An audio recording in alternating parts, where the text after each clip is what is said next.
I am Joshua, 29, and my parents ignored my college graduation to throw a party for my golden child brother. Before I tell you about how they begged for my forgiveness when I exposed their massive financial lie in front of our entire family, let me know where you are watching from in the comments. I was sitting on the cold, dark leather sofa in the center of my brand new living room when the vibration of my phone shattered the absolute quiet of the morning. The phone was resting on a heavy glass coffee table, and the buzzing sound seemed to echo against the freshly painted walls. I leaned forward, the morning sunlight catching the dust motes dancing in the air, and looked at the glowing screen. The notification displayed a name I had not seen light up my phone with a text message in a very, very long time. It was my mother, Martha. The message was short, sickeningly sweet, and entirely manufactured. It read, "Darling, we need to talk. We are waiting for you. Come home this weekend, darling." I just stared at that one specific word, darling. She had not called me darling since I was 12 years old, back before my older brother Wyatt became the undeniable center of her universe. I leaned back into the sofa and looked out the massive floor-to-ceiling windows of my new home. I had just closed on a $990,000 penthouse in downtown Raleigh, North Carolina. It was a milestone I had fought tooth and nail to reach. Just 3 hours earlier, I had stood on the balcony with a mug of black coffee, looked out over the sprawling city skyline, and snapped a single photograph. I didn't post a long, bragging caption. I didn't tag the location or list the purchase price. I just uploaded the picture to my Instagram account with one simple word: home. I rarely used social media. I kept my life private, mostly because the people who shared my last name had never shown any genuine interest in it anyway. But that morning, the sunlight hitting the glass buildings felt like a hard-won victory that I simply needed to document for myself. However, people in my family talk. News travels like a wildfire in dry brush when it involves perceived wealth. And clearly, the wildfire had reached my mother's phone. My partner, David, walked into the living room. David is a certified public accountant. He is a man who reads bank statements, tax returns, and audit reports the way other people read gripping thriller novels. He is incredibly steady, fiercely logical, and he absolutely does not let emotional manipulation cloud the hard numbers. He was carrying 2 fresh mugs of coffee. He walked over, handed me a mug, sat down next to me on the sofa, and his eyes immediately drifted to the glowing screen of my phone. He read the text message. He didn't gasp. He didn't act shocked. He just took a slow, deliberate sip of his dark roast coffee, lowered the mug, and raised one single eyebrow. I picked up the phone and set it face down on the glass table. The silence in the penthouse was thick, heavy with the weight of the past 7 years. I knew exactly what that text message meant. It was not a mother suddenly realizing she missed her youngest son. It was not a sudden burst of maternal guilt. It was a predator realizing that the prey she had been quietly draining for years had suddenly proven to be much more valuable than she initially calculated. I had spent the last 7 years of my life building a career from absolute nothing.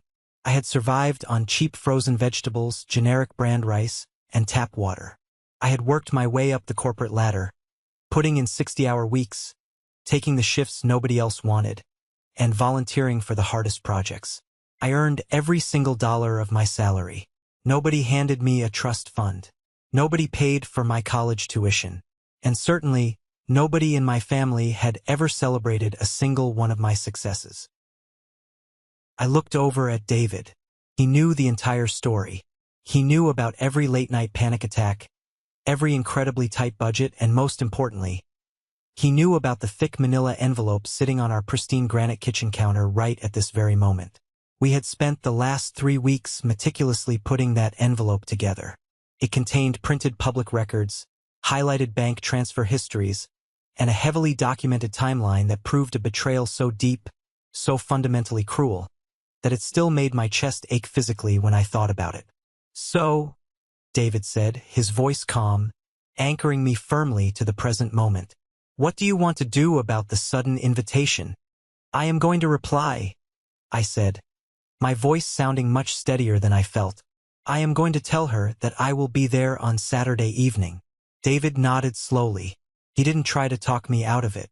He didn't tell me to just block her number and move on. He knew me too well for that. He knew this was not going to be a tearful family reunion. This was going to be an execution of the truth.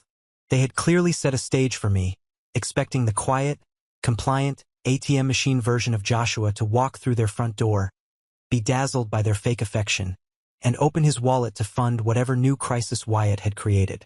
They had absolutely no idea that I was bringing my own script to their little play. I picked up my phone, my thumb hovering over the keyboard. I didn't use exclamation points. I didn't say I missed them. I simply typed, "I will be there Saturday at 6 p.m. I hit send, locked the screen, and slid the phone into my pocket. The drive to my hometown of Cooperton, Georgia, takes about 4.5 hours from Raleigh. As David and I drove down the interstate that Saturday morning, the landscape outside the car windows slowly shifted from modern, glittering glass buildings and heavy traffic to dense, dark pine trees, winding two-lane rural roads, and dilapidated gas stations. The manila envelope was resting on the back seat, heavy with facts, numbers, and irrefutable proof. I gripped the leather steering wheel, my knuckles turning white with tension. David kept his hand resting gently on my knee, offering a silent stream of support. We didn't listen to music. The quiet hum of the car tires on the asphalt was the only sound. To truly understand the crushing weight of that manila envelope resting in the back seat, and to understand exactly why I was willing to willingly walk back into a house full of people who had spent years treating me like an invisible ghost, you have to go back. You have to go back exactly 7 years, to the day my existence was officially and permanently erased from my own family's narrative. You have to go back to the day I learned that love in my family was highly conditional, and the conditions were completely rigged against me from the start. 7 years ago, I was 22 years old, chronically sleep-deprived, and running on nothing but cheap diner coffee and pure, stubborn willpower. My graduation day at North Carolina State University was supposed to be the ultimate payoff for 4 brutal, soul-crushing years of survival. You see, my older brother, Wyatt, got the entire family college fund. He was the golden child, the high school football star, the charismatic older brother who could charm his way out of a speeding ticket and do absolutely no wrong in my mother's eyes. My parents happily paid for his out-of-state tuition, his off-campus apartment, his meal plans, and even bought him a brand new car as a going-away-to-college present. When it was my turn to go to college 2 years later, I sat at the kitchen table with my acceptance letter, beaming with pride. My mother looked at the letter, sighed heavily, and told me that the money was simply gone. Wyatt's expenses had been more than they anticipated. So I had a choice: abandon my dream of a degree or fund it myself. I chose the latter. I worked the graveyard shift at a dingy Shell gas station out on Route 9. I mopped sticky floors at 3 a.m., sold lottery tickets and stale cigarettes to exhausted truck drivers, and studied complex economics textbooks under the harsh, flickering fluorescent lights behind the bulletproof glass of the cash register. I would finish my shift at 7 a.m., sleep for 3 hours in my rusted Honda Civic, and walk into my morning lectures smelling faintly of gasoline and cheap coffee. I did this for 4 years. I didn't go to parties. I didn't take spring break trips. I kept my head down, and I maintained a perfect 4.0 GPA. I earned my degree summa cum laude. The university arena held over 4,000 people on the morning of commencement. The air inside the massive building was thick with excitement, loud with the blare of smuggled air horns, cheering families, and parents screaming the names of their children as they crossed the stage. I wore my dark blue graduation gown, the fabric scratchy against my neck, and the heavy gold honor cords draped proudly over my shoulders. I sat in a hard plastic folding chair on the floor of the arena, holding the commencement program so tightly my fingers cramped. I had mailed my parents a formal, cream-colored invitation 2 months in advance. Inside the card, I had written in my best handwriting, "Row 7, seats 4 and 5 are saved for you. I can't wait to see you." I had reminded my mother 3 separate times over the phone. The night before the ceremony, she had smiled at me through the blurry screen of a video call and promised, We wouldn't miss it for the world, Joshua. We will be there. When my name was finally called over the booming loudspeakers, the crowd erupted for me just like they did for everyone else. I walked across the stage, my heart hammering against my ribs. The dean of the college shook my hand firmly. He looked me dead in the eye and said, "Outstanding work, Mr. Myers. You earned this." I smiled, a massive, genuine smile. I turned toward the audience, clutching my diploma cover, and eagerly scanned the crowd for row 7. I looked for my mother's bright red coat. I looked for my father's familiar face. Row 7, seats 4 and 5 were completely empty. The realization hit me like a physical blow to the stomach. I stumbled off the stage, the cheers around me suddenly sounding like they were underwater. After the ceremony concluded, the campus lawn turned into a chaotic sea of hugs, tears, and flashes from expensive cameras. Fathers were lifting their sons off the ground. Mothers were crying and fixing their daughters' hair for pictures. Grandparents were handing out bouquets of flowers. I stood completely alone near the exit doors of the arena, holding my diploma in both hands like a waiter holding a serving tray. My phone vibrated heavily in my pocket. I pulled it out, hoping to see a text saying they were stuck in traffic or they were lost on campus. It was a single text message from my mother, Martha. "Sorry, honey. Wyatt needed us more. You understand, right?" I read the message 3 times. I didn't cry. Crying would mean that I was surprised by her actions, and the heartbreaking truth was, I wasn't surprised at all. That afternoon, I walked alone to the remote student parking lot. The lot was emptying out as families drove off to celebratory lunches. I unlocked my beat-up Honda Civic, opened the trunk, and placed my summa cum laude diploma right next to a plastic basket full of dirty laundry. I sat in the driver's seat for 20 minutes in total silence before turning the key. A week later, my lease ended, and I drove the 4 hours back to Cooperton to pack up the last of my childhood belongings before officially moving to Raleigh. When I walked through the front door of the yellow ranch house I grew up in, the living room was still completely covered in silver and gold balloons. There was a massive, half-eaten sheet cake sitting on the kitchen counter. Written in thick, blue icing across the remaining vanilla cake were the words, "Wyatt and Jessica forever." The confetti from my brother's surprise engagement party was still mashed deep into the fibers of the living room carpet. My graduation had been a week ago. The confetti from his party was still on the floor.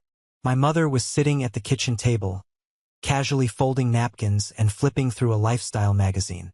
She didn't even look up when I dragged my heavy duffel bag through the front door. "Mom," I said, my voice surprisingly steady. "Why didn't you come to Raleigh?" She sighed, closing the magazine with a slow, deliberate movement that told me I was annoying her. "Joshua, please do not make this all about you again. Wyatt's engagement is a massive, once-in-a-lifetime milestone. You will have other achievements, honey. Wyatt needed the spotlight that day. You are smart, you can handle yourself. He needed us." I looked past her to the family refrigerator. It was a visual, undeniable map of her priorities. There were exactly 11 photographs held up by magnets on that door. All 11 were of Wyatt. Wyatt in his football uniform, Wyatt at a college tailgate, Wyatt holding a beer with his frat brothers. The honor roll certificate I had proudly taped there a month prior was gone. I found it later that night, crumpled up under an empty cereal box in the recycling bin. My father, Charles, was sitting on the living room sofa, watching a sports broadcast on mute. He was a good, hard-working mechanic, a man with permanent grease stains on his hands and a notoriously quiet mouth. I knew he loved me, deep down in some inaccessible part of his heart, but he loved avoiding conflict with my mother much, much more. In our house, peace meant agreeing with Martha. He didn't say a single word to me. He didn't even make eye contact. He just stared blankly at the television screen. I packed my bags that night, loaded my car in the dark, and moved to Raleigh. I started my entry-level data analyst job. I lived in a tiny studio apartment the size of a walk-in closet. I ate rice and frozen broccoli 5 nights a week to save money. I told myself I was finally free from their shadow. But the past has a terrifying way of finding you, especially when it decides it needs access to your wallet. Life in Raleigh was grueling, but it was mine. I had full control over my space, my time, and my meager finances. I was 23 years old when my phone rang late on a rainy Tuesday night. It was my mother. I almost didn't answer it, but the late hour made me worry about an emergency. Joshua. Her voice came through the speaker, thin, strained, and dripping with perfectly manufactured panic. The mortgage payment on the house just went up. Your father's back is completely giving out. He can barely stand at the auto shop for a full shift anymore. The medical bills are piling up. Joshua. We might lose the house. I sat on the edge of my cheap, lumpy mattress and stared blankly at the water stain on my apartment ceiling.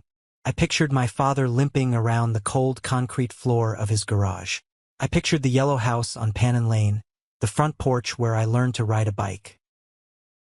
How much do you need? I asked, feeling a knot tighten in my stomach. Just $1,200 a month, she said quickly, as if she had rehearsed the exact number. Just until we get back on our feet. I swear, Joshua, it's just to keep a roof over your father's head. $1,200 was nearly half of my entire take-home salary at the time. I did the math in my head instantly. I knew it would mean skipping meals. I knew it would mean walking 3 miles to work in the snow instead of buying a subway pass. I knew it meant no savings, no emergency fund, no life outside of working and sleeping. But it was my father's home. I couldn't let them be evicted. I agreed. I set up an automatic bank transfer the very next day. On the 15th of every single month, like absolute clockwork, $1,200 vanished from my checking account and landed directly in hers. Years passed. I worked relentlessly. I finally got a major promotion at work, bumping up my salary significantly. My life became slightly more comfortable, but I never stopped the automatic transfers. 6 years. 72 months of sending $1,200. I never once asked to see the bank statements. I never asked to see the mortgage bills. I trusted that my mother was paying the bank. That blind trust was my most fatal mistake. 3 years ago, the phone rang again. Same Tuesday night timing. Same desperate, edge of tears tone. Joshua, the car completely died, she sobbed. Your father cannot walk to the bus stop in the winter with his bad back. He needs a reliable vehicle to get to the shop. I found a great deal on a used Chevy Equinox for $22,000, but my credit score is too low to qualify for the loan. The bank won't approve me. I need you to co-sign the loan. Please, Joshua. I held the phone away from my ear and stared at it. Mom, a $22,000 loan is a massive commitment. If I co-sign, my name is legally on the line. If you miss a payment, it ruins my credit. Her voice hardened instantly, the tears vanishing like magic. I will handle every single payment, Joshua. Don't you trust your own mother? After everything we did to raise you, we put clothes on your back for 18 years. I thought of my dad, shivering at a bus stop. I signed the digital loan paperwork the next morning. For the first 2 years, she actually paid on time. I almost forgot the loan existed. Then, 6 months ago, I received a certified letter from the bank in my mailbox. The car payment was 14 days late. I immediately texted her in a panic. She brushed it off effortlessly. Just a minor hiccup with the bank transfer, honey. Don't be so dramatic. I'm handling it. 2 months later, another formal notice arrived. 19 days late. These late payments acted like a wrecking ball to my credit score. It dropped 11 points in just 3 months. I had just gone under contract to purchase my penthouse, the biggest financial achievement of my life, and the sudden drop in my credit triggered a severe risk review from my mortgage lender. I was suddenly facing the terrifying reality of losing the home I had worked 7 years to buy. The life I had painstakingly built with my own 2 hands was actively being threatened because my mother could not be bothered to pay a car bill on time. I called her to confront her about the late payments, begging her to understand the jeopardy she was putting me in. Instead of apologizing, she immediately pivoted to a massive guilt trip. She completely ignored the car loan and demanded even more money, claiming Wyatt was going through a rough patch and needed help with his bills. When I bluntly refused to send Wyatt a dime, she turned ice cold and hung up on me. A few days later, my phone rang. The caller ID showed it was my Uncle Robert, my father's older brother. He is a strict, no-nonsense man who works in construction. We rarely spoke, so his call immediately put me on edge. "Joshua," he said gruffly, skipping any polite greetings, "we need to talk." "What is it, Uncle Robert? Is Dad okay?" "Your mother has been running her mouth," he said, his voice tight with anger. "We were at Aunt Sarah's funeral last week. Your mother stood in the reception hall and told the entire extended family that you moved to the big city, became an arrogant snob, and completely cut us all off. She told everyone that you refused to send a single dime to help when your father was in the hospital last October with severe kidney stones. She said she called you begging for help with his medical bills, and you hung up on her." I froze in my kitchen, my blood running cold. "Uncle Robert, Dad was in the hospital? I never got a call. I didn't even know he was sick. She never told me." Uncle Robert exhaled sharply into the phone. "That's exactly what I figured, son. I knew her story smelled like garbage. There is something deeply wrong going on in that house, Joshua. She is spinning a web. Watch your back." I gripped the edge of my kitchen counter until my fingers hurt. My mother was not just quietly draining my bank account. She was actively destroying my reputation. She was painting me as a cruel, selfish villain to the entire family, so she could flawlessly play the role of the suffering, victimized mother. The storm wasn't just approaching anymore. I was standing right in the dead center of it, and the wind was howling. That night, David came home from his accounting firm and found me sitting motionless at the kitchen island, staring blankly at the glowing screen of my laptop. I was completely numb. I told him everything Uncle Robert had said. I told him about the devastating lies at the funeral. I told him about the $1,200 monthly transfers that I had been sending for 6 straight years. I told him about the precarious car loan and the late notices threatening our penthouse. David is not a man who offers empty sympathy or useless platitudes. He is a man of decisive action. He didn't offer me a tissue. He opened his own laptop, cracked his knuckles, and went straight to work. "You know property tax records, deed transfers, and lien histories are entirely public information in the state of Georgia, right?" David said, his eyes scanning multiple open tabs on his browser with the speed of a predator. "I never even thought to look," I admitted, feeling a deep, suffocating wave of shame wash over me. I was a professional data analyst. I looked at numbers, trends, and discrepancies for a living. Yet, I had blindly, foolishly trusted my mother's tears for 6 years without ever verifying a single fact. David aggressively typed in my parents' Cooperton address. He pulled up the county clerk's public database. He navigated to the mortgage and lien history. The screen loaded. David suddenly stopped typing. The silence in the room was deafening. He leaned closer to the monitor, his brow furrowed in deep concentration. Then he slowly turned the laptop to face me. "Joshua, look at this. Read it out loud." I leaned in and read the text on the screen. The status of the primary mortgage on the yellow ranch house on Pannon Lane said, in bold, undeniable capital letters, "Satisfied." Below that, the payoff date read, March 2019. I scanned the rest of the page. No secondary liens. No home equity lines of credit. No outstanding tax debt. The house was completely 100% paid off. March 2019. I started sending her $1,200 a month in October 2019. The house had been completely paid off for 7 full months before she ever made that initial tearful phone call claiming my father was going to be thrown out on the street because of his bad back. I did the math in my head instantly, my brain working on autopilot while my heart shattered. 72 months, multiplied by $1,200. $86,400. I had sent $86,400 of my hard-earned salary to a ghost mortgage, to a black hole. Where did the money go? It didn't take a financial genius to figure it out. It went to Wyatt. It went to fund his lifestyle, his cars, his vacations, his endless string of bad decisions. My mother had literally stolen my future, stolen the money I should have been saving for my own life, to comfortably fund my brother's present. And she did it all while standing at funerals telling the family I was a selfish, ungrateful monster. Cold, absolute calm washed over me. It was a terrifying sensation. The anger I felt was so intensely hot that it completely bypassed the urge to scream or throw things. It settled deep into my bones as a sharp surgical focus. I didn't want to call her and yell over the phone. A phone call was far too easy.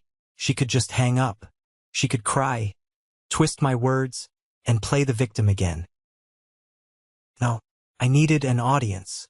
I needed her to face the absolute, undeniable truth in front of the exact same people she had lied to for years. That weekend, I walked out onto the balcony of my penthouse. I took the photo of the Raleigh skyline. I made sure the lighting was perfect. I made sure the expensive, modern aesthetic of the building was clearly visible. I posted it on Instagram, knowing full well that she obsessively stalked my page from a fake account, even though she had publicly unfollowed me on Facebook to maintain her narrative of my abandonment. It was a trap, and it worked faster than I could have ever anticipated. 3 hours later, the notification pinged. The text arrived. "Darling, we need to talk." David helped me prepare the execution. I logged into my bank portal and printed out my statements going back 6 entire years. I used a bright yellow marker to highlight every single $1,200 transfer. Next to that thick stack of papers, I placed the official county property deed record showing the house was paid off in March 2019. I printed the official late payment notices from the Chevy Equinox car loan. I put every single document inside a thick, heavy manila envelope. I didn't stop there. I called my bank and initiated a unilateral refinance of the car loan. Because my income was now very high and my credit was recovering, I was able to take over the loan entirely and remove her name completely from the title. She would still possess the physical car, but she no longer had any legal leverage over my credit score. If she missed one more payment, I had the legal authority to send a tow truck to her driveway and repossess the vehicle immediately. The leash she had on me was officially severed. We packed our overnight bags. We got into the car. As David merged onto the highway heading south toward Cooperton, he reached over and squeezed my shoulder. "You ready for this?" he asked softly. I patted the thick manila envelope resting on the center console between us. "I have been ready for this for 7 years," I said. We pulled onto my parents' street just as the sun was setting, casting long, dark shadows over the lawns. The road was absolutely lined with cars. I recognized Uncle Robert's heavy-duty work truck. I saw my cousin Nathan's blue sedan. I saw vehicles belonging to Aunt Mary, Uncle John, and even Mr. and Mrs. Samuel, the notoriously gossipy elders from my parents' local church. My mother had not just invited the immediate family for a quiet dinner. She had invited an audience. She had assembled a jury. She wanted witnesses. She wanted everyone to watch the wealthy, prodigal son finally open his massive checkbook for the struggling golden child. She wanted to lock me in a room full of heavy social and religious pressure so I would be too embarrassed to say no. I turned off the engine, stepped out of the car, grabbed the manila envelope, and walked up the concrete driveway. The storm was here. The front door swung open before my foot even hit the top step of the porch. My mother rushed out, wearing a floral Sunday dress, her hair perfectly styled, and a wide, aggressively theatrical smile plastered across her face. "My boy is home," she announced loudly, throwing her arms around my neck in a suffocating embrace. She smelled like heavy, expensive perfume and underlying desperation. Behind her, standing in the hallway, several people actually clapped. It was a nauseating performance. I walked past her into the living room. They had pushed the dining table and a folding table together to make a massive, banquet-style seating area right in the middle of the room. There were 20 people staring at me. Above the fireplace, someone had actually hung a cheap paper banner that read, in glittering gold letters, "Family First." My father, Charles, was standing in the far corner near the kitchen doorway, intensely focused on drying a perfectly clean water glass with a towel. He wouldn't look at me. Wyatt and his wife, Jessica, were sitting at the absolute head of the table like royalty holding court. Wyatt gave me a tight, arrogant nod, his arms crossed over his chest. Jessica offered a weak, nervous smile. David and I took the only 2 empty seats left at the far end of the table. Dinner was a loud, chaotic, overwhelming affair. Aunts passed heavy dishes of casserole and cornbread. People shouted superficial questions down the table at me about living in a high-rise building and city traffic. I answered politely, keeping my tone neutral, but I barely touched the food on my plate. I kept my right hand resting firmly on my leather bag, feeling the stiff outline of the manila envelope hidden inside. When the dessert plates were finally cleared and coffee was being poured, the room naturally quieted down. The tension shifted. My mother stood up from her chair. She literally tapped her silver spoon against her crystal water glass. Clink, clink, clink. The classic, cliché attention grab. Every face turned toward her. "Family," she began, her voice projecting across the room with practiced ease. "I want to say how incredibly blessed we are tonight. As most of you know, our Joshua has done very well for himself in Raleigh. He has built a wonderful career, and he just recently bought a beautiful, expensive new penthouse. We always knew he was smart. He gets his drive from me." A few aunts murmured their warm approval. Uncle John raised his coffee mug to me from across the table. David's hand found my knee under the table and squeezed once. My mother pivoted smoothly.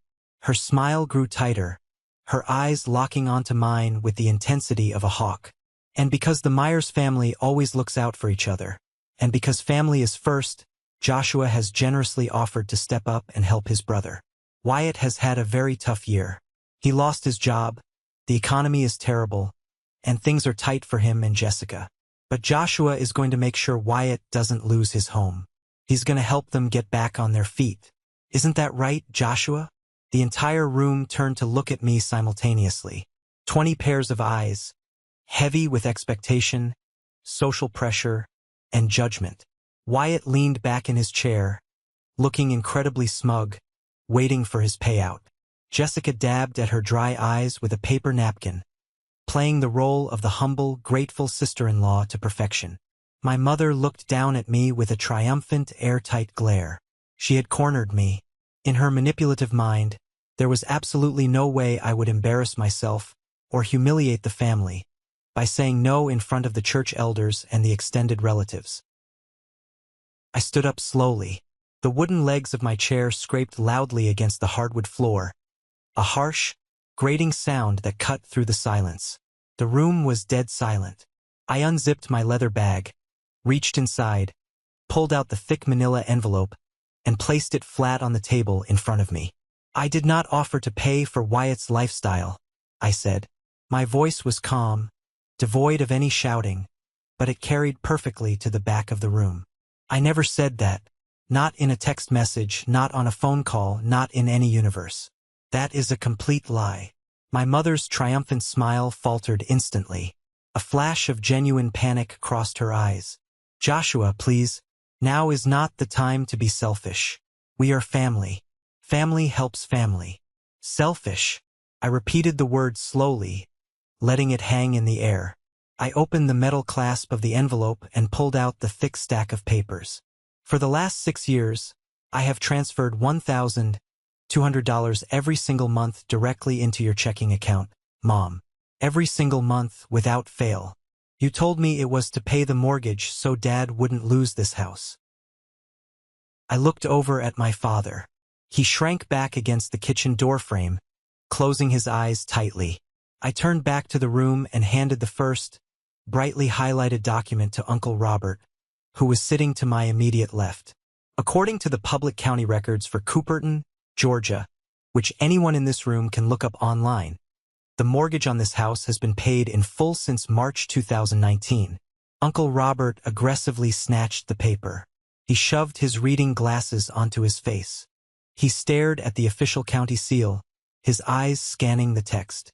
His face turned a deep, violent shade of red. "I have sent $86,400 to a ghost mortgage," I said, my voice rising slightly, commanding the absolute attention of every person in the room. "I don't know exactly what Wyatt spent my money on, but I know, and now all of you know, that it did not go to saving this house.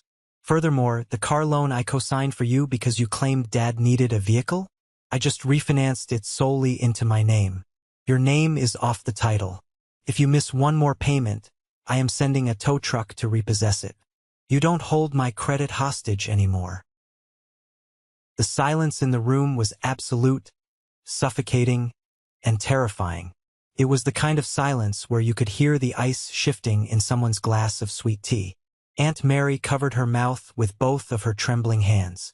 Mr. Samuel looked at his wife in pure, unadulterated shock.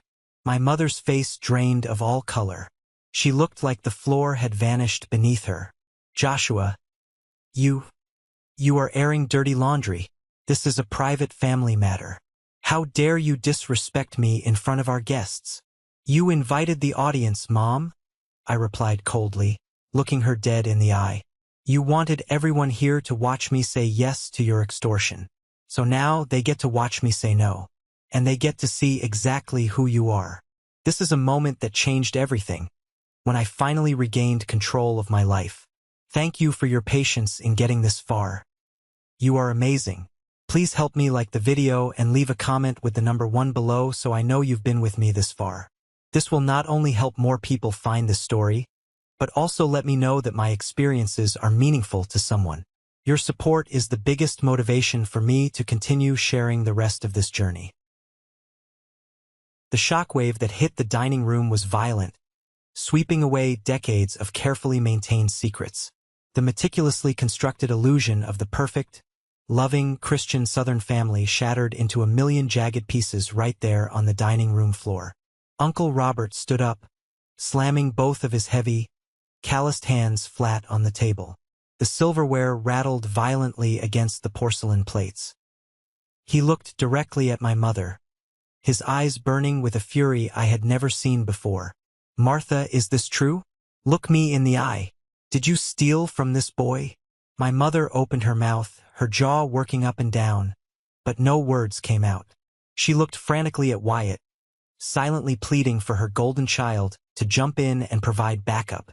But Wyatt was completely frozen, staring blankly at the timeline sheet I had dropped on the table, his face pale and sweating. "You told me Joshua abandoned this family," Uncle Robert roared, his voice echoing off the walls. "You stood at Sarah's funeral and told Mary he hung up the phone when Charles was in the hospital. You made us all think he was a heartless monster, all while you were quietly draining his salary to pay for Wyatt's messes. I was protecting this family." My mother finally screamed, tears of genuine panic and lost control streaming down her face. It was the first honest emotion I had seen from her all night. Wyatt needed the help. Joshua makes plenty of money in the city. He has no kids.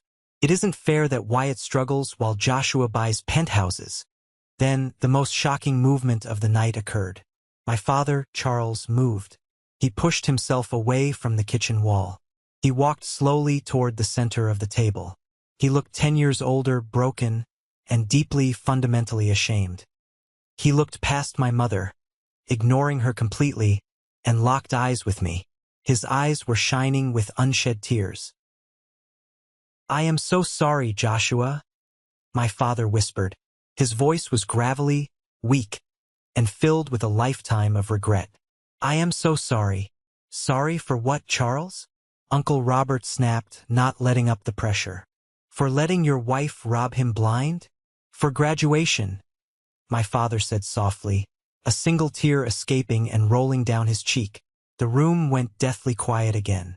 The anger in my chest paused, replaced by deep confusion. I frowned. "What do you mean, Dad?" My father looked down at the hardwood floor, unable to hold my gaze any longer. Uncle Robert let out a heavy, incredibly sad sigh and took over the explanation. "I was going to wait to tell you this privately, Joshua, but since everything is out in the open, you deserve the whole truth. 7 years ago, on the morning of your college graduation, your father's car wouldn't start. He walked 2 miles to my house at 6 a.m. and borrowed my truck. Uncle Robert paused, glaring at Martha. He drove 4 hours to Raleigh. He got there early. He sat in the very back row of that arena. He watched you walk across that stage and get your diploma, Joshua. He was so proud. My breath hitched violently in my throat. I stared at my father, the room spinning slightly. You were there? You saw me? He was... Uncle Robert continued, his voice thick with disgust, until Martha called him in a frantic panic. She told him Wyatt had collapsed at the engagement party. She told him his heart was giving out and to drive back immediately because they were calling an ambulance. So Charles panicked and left. He drove straight back. And when he got here, Wyatt was perfectly fine, drinking a beer in the backyard. It was a vicious lie to get Charles out of your audience so you would be completely alone. A physical, agonizing pain shot through my chest, sharper than any anger. My father had been there. He had seen my greatest achievement, and my mother had ripped him away out of pure, unadulterated spite, just to ensure her narrative of my isolation was complete. Before I could even process the magnitude of that betrayal, my cousin Nathan stood up from his chair. Nathan is a quiet guy. He works as a clerk at the county courthouse, filing legal documents and managing records. He rarely speaks at family gatherings, preferring to observe. Since we are throwing all the cards on the table tonight, Nathan said, his voice remarkably steady and loud enough for the whole room to hear. Aunt Martha, do you want to tell Jessica why Wyatt really lost his job 3 months ago? Jessica, Wyatt's wife, snapped her head toward Nathan, her eyes wide with confusion. What are you talking about, Nathan? The company downsized his department. He was laid off. Nathan shook his head slowly. No, Jessica. 3 months ago, Wyatt was pulled over on Route 9 at 2 in the morning. He blew twice the legal limit. He was arrested for a DUI. He lost his job because his commercial driver's license was immediately suspended, and he couldn't legally drive the company vehicles anymore. I know this because I processed the paperwork at the courthouse myself. Aunt Martha came in at 2 a.m. and paid his massive cash bail. Jessica gasped loudly, her hand flying to her mouth. She turned to Wyatt, grabbing his arm aggressively. Wyatt? A DUI? You lied to me? Where did the bail money come from? We don't have any savings. Wyatt physically recoiled from her touch, looking like a trapped animal. He couldn't make eye contact with his wife. It came from Joshua, Nathan said bluntly, delivering the final, crushing blow. The $1,200 Joshua sent that month to save this house was used to keep Wyatt out of a county jail cell. Aunt Martha took Joshua's hard-earned money to cover up a crime. Absolute chaos erupted. Jessica stood up, kicking her chair back so hard it crashed to the floor. She started screaming at Wyatt. The key words of a destroyed marriage filled the air. She screamed about getting a lawyer. She screamed about filing for divorce immediately. And she screamed that he would never get custody of their 2 young daughters. Wyatt didn't even try to defend himself. He shoved past her, turned around, and practically ran out the front door. A moment later, we heard his truck engine roar to life and tires squeal as he peeled out of the driveway, fleeing the consequences of his actions. My mother collapsed heavily into her chair, sobbing hysterically into her hands. But this time, nobody rushed to comfort her. There were no pats on the back. The aunts and uncles who had praised her 20 minutes ago were now picking up their coats and purses in disgusted, horrified silence. Mr. and Mrs. Samuel slipped out the back door without saying a single word of goodbye. My father grabbed his worn denim jacket from the hook near the door. He didn't look back at his sobbing wife. He looked at me, his face pale but resolute. I am leaving with Robert tonight, he said. I am so sorry I was a coward, my boy. I will call you on Tuesday. Just you and me. He walked out. The heavy wooden door clicked shut firmly behind him. In a matter of 20 minutes, the empire of lies and manipulation my mother had built over decades was completely demolished. She was left sitting entirely alone at the head of a ruined table, sobbing under a cheap paper banner that read "Family First." David put his hand gently on my back. "Let's go home, Joshua," he said softly. I looked at my mother one last time. I felt no anger anymore, just a profound, hollow pity. I turned around, walked out the front door into the cool night air, and walked toward my car, leaving the past exactly where it belonged. Behind me, the drive away from my parents' house was the quietest car ride of my entire life. David did not turn on the radio. I did not speak. The adrenaline that had been keeping my spine perfectly straight and my voice razor-sharp was slowly draining out of my system, leaving behind a profound, hollow exhaustion. We drove the short distance to Uncle Robert's house, where he had offered us his guest room for the night. When we finally pulled into his driveway and turned off the engine, the sudden silence was deafening. I sat in the dark cabin of the car, gripping the steering wheel, my chest rising and falling with deep, shuddering breaths. David simply reached across the center console, placed his warm hand over mine, and squeezed. That single touch grounded me. The storm was over. I barely slept that night. I lay awake in the unfamiliar guest bed, watching the shadows of the tree branches move across the ceiling, replaying the look of sheer terror on my mother's face when the undeniable truth finally cornered her. I thought about Wyatt fleeing like a coward. Most of all, I thought about my father. I thought about the revelation that he had actually driven 4 hours to sit in the back row of my graduation, only to be dragged away by a malicious lie. The sun was barely breaking over the Georgia pine trees when I quietly slipped out of bed, leaving David asleep. I put on my jacket and walked out onto Uncle Robert's large wooden front porch. The morning air was sharp, smelling of damp earth and wood smoke. I leaned against the wooden railing, watching the thick morning mist roll across the sprawling front lawn. I heard the crunch of gravel before I saw him. My father, Charles, was walking slowly down the long dirt driveway. He was holding 2 styrofoam cups of coffee from the cheap local diner out on the highway. He was wearing the exact same flannel shirt he had worn the night before. He looked exhausted, his shoulders slumped under an invisible, crushing weight. He walked up the porch steps, hesitating slightly before holding out one of the cups to me. I took it. The heat of the coffee seeped into my cold hands. We stood side by side, leaning against the railing, looking out at the empty road. We stood in complete silence for a full 5 minutes. It wasn't the tense, suffocating silence of my childhood home. It was the silence of 2 men standing in the wreckage of a collapsed building, assessing the damage. "I don't expect you to forgive me, Joshua," my father finally said.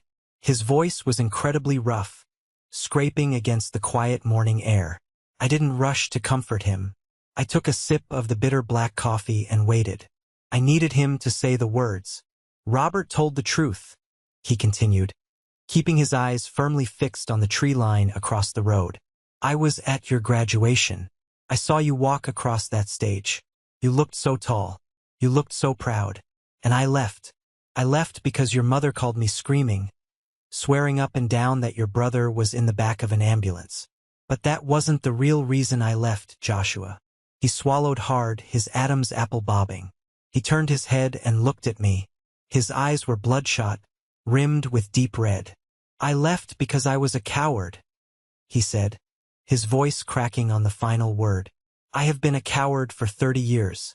I knew about the money you were sending. I didn't know the exact amounts, and I didn't know about the car loan, but Martha would make little comments. She would say you were helping out. She would say you were sending extra.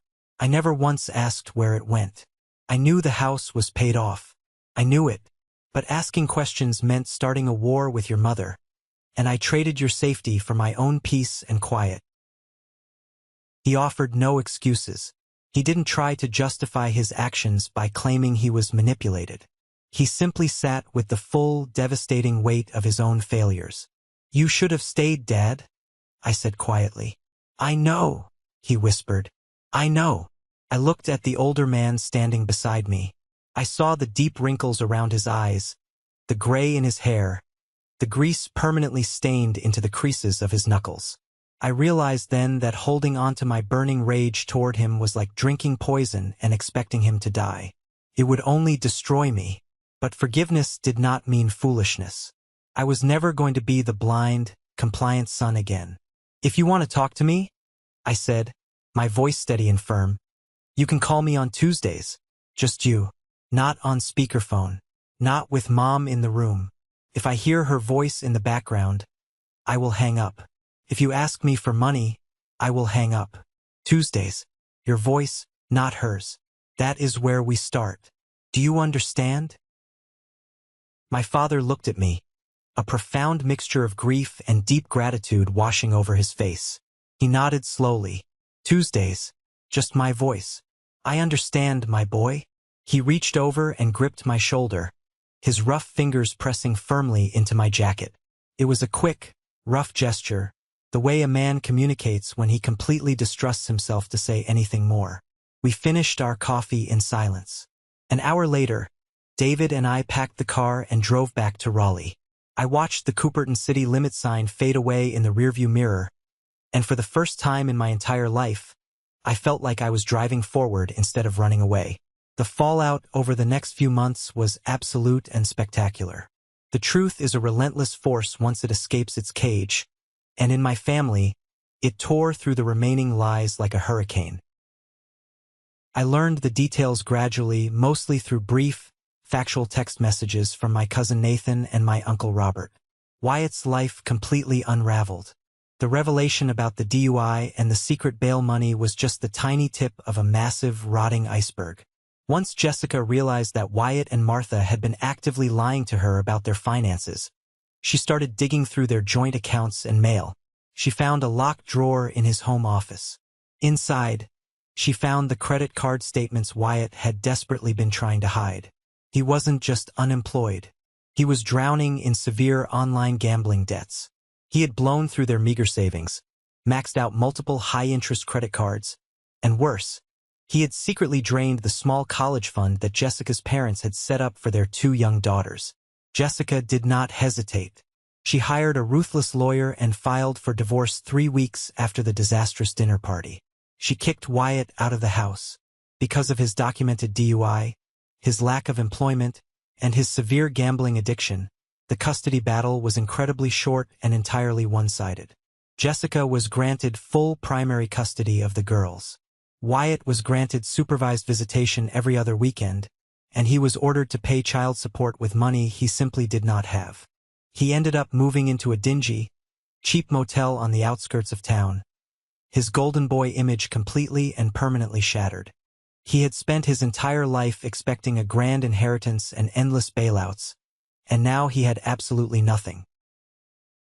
My mother's reaction to the collapse of her empire was exactly what you would expect from a cornered manipulator. She doubled down on the victim narrative. She deleted the photo of the Family First banner from her Facebook page and immediately began posting vague, passive-aggressive quotes about ungrateful children, the pain of a mother's broken heart, and how true Christians know how to forgive. But her audience was gone. The family had completely iced her out.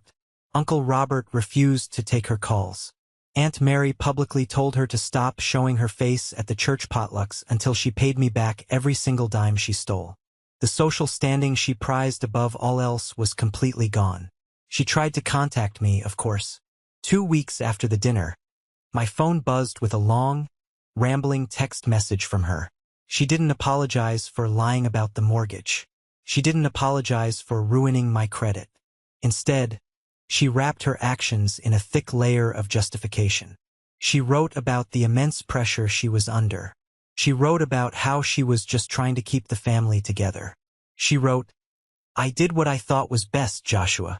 You don't know what it is like to watch your child struggle." She was still calling Wyatt her child, completely ignoring the fact that she had cannibalized her other child to save him. I read the message while sitting comfortably on the plush leather sofa in my new penthouse. I didn't feel a spike in my heart rate.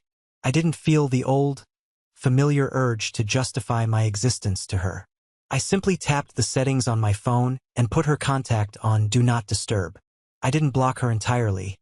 I wanted a record of her harassment in case she ever tried to retaliate legally, but I ensured her notifications would never interrupt my peace again. I never replied. Boundaries do not require the other person's approval or understanding. They only require your strict enforcement. Meanwhile, my own life flourished in the absence of their chaos. The $1,200 a month that had been silently draining from my account for 6 years was suddenly staying right where it belonged. My salary felt massive.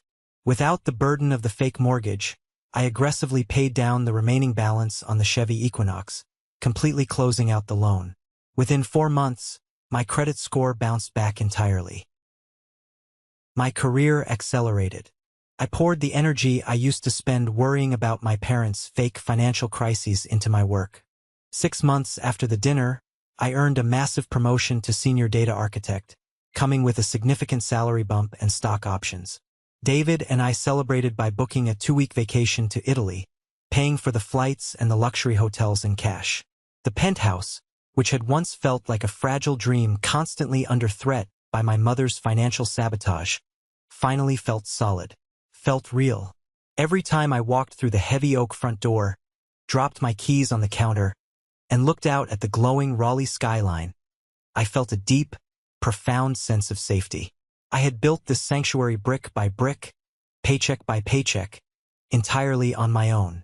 Nobody else's name was on the deed. Nobody else had the power to take it away. It has been exactly 1 year since the dinner party that burned my family's toxic dynamic to the ground.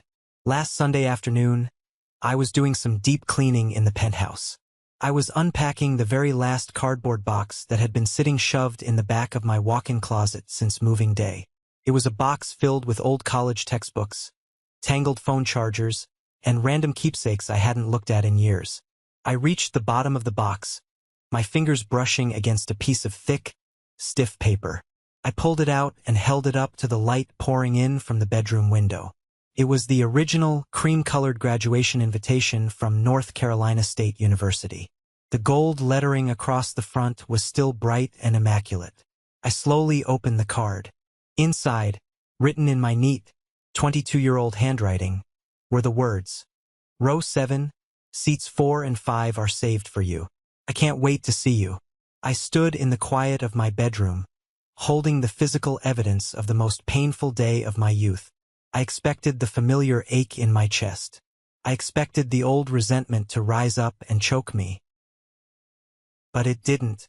I looked at the invitation, and I realized with absolute clarity that I wasn't sad anymore. I wasn't angry. The sting of the rejection was completely gone. I was just entirely done carrying the weight of it. I walked out into the living room. David was sitting on the sofa, reading a financial journal, the afternoon sun warming his face. I walked over to the large oak bookshelf built into the wall. On the middle shelf, there was a framed photograph of David and me laughing on a boat in Venice. Next to it was a postcard from Uncle Robert congratulating me on my recent promotion. I placed the graduation invitation right there on the shelf, leaning it proudly against the wooden frame of the Venice photograph. I didn't put it there to remind myself of the agonizing pain. I put it there to remind myself of the incredible distance I had traveled. The journey to this penthouse, to this life of peace and security, had started in a desolate parking lot where I stood entirely alone with a diploma and absolutely nowhere to go. That empty chair in row 7 used to be the saddest thing I owned. Now, it was just the opening chapter of a massive success story. My father and I still talk every single Tuesday at 7 p.m. The calls started out incredibly awkward, mostly lasting 5 minutes where we discussed the weather or the subtle mechanics of a carburetor. But slowly, steadily, they are getting longer. Last week, we talked for 45 minutes. He told me he finally joined a local men's bowling league, going out on his own for the first time in decades. For a man who spent his entire adult life orbiting my mother's demands and schedule, joining a bowling league is nothing short of a massive personal revolution. He is not a perfect man. He spent 7 years watching me get robbed and said absolutely nothing. But he is actively trying to change, and trying counts as long as the effort is consistent. My mother still occasionally sends long, dramatic text messages, usually around major holidays. They are always completely wrapped in deflection, blaming the economy, blaming Wyatt's bad luck, blaming my lack of understanding. None of her messages ever start with the simple words, "I was wrong." I am no longer waiting for a perfect apology. I know she may never be capable of giving one, but the minimum entry fee to be part of my life is accountability. Until she can provide that, the heavy oak door to my life stays firmly locked. People ask me about the penthouse sometimes. They see the photos of the skyline, the expensive furniture, the balcony, and they mistakenly think that the money is the entire point of this story. They think this is a story about a guy who got rich and rubbed it in his family's face. It is not. I didn't buy this penthouse to prove anything to Wyatt. I didn't buy it to make my mother jealous. I bought it because after 7 years of working overnight shifts, living in tiny studio apartments, eating frozen vegetables, and sending agonizing automatic transfers to a house that didn't even need my money, I desperately wanted one thing that was entirely, undeniably mine. The word I posted under that Instagram photo, home, was never meant to be a financial flex. It was the very first time in my 29 years of existence that I had used that word and actually meant it. Home was not the yellow ranch house on Pannon Lane. Home was not where my blood relatives lived. Home was a place I had built myself, brick by brick, while the people who were supposed to protect me looked the other way. I used to firmly believe that personal strength meant enduring. I thought being a good man meant taking the hit, absorbing the unfairness, turning the other cheek, making room for other people's terrible choices, and calling it grace. I don't believe that anymore. Strength is not just about how much abuse you can carry on your back before your knees finally buckle. True strength is having the profound courage to stop stepping into the fighting ring altogether.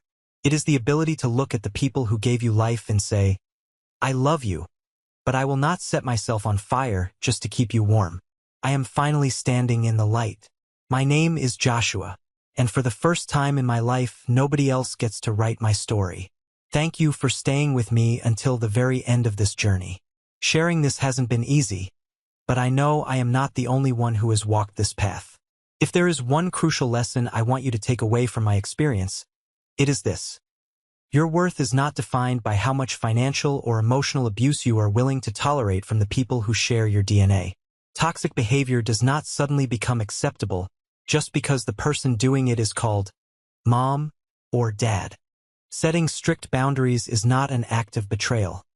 It is an act of absolute self-preservation. You are allowed to walk away from tables where respect is no longer being served.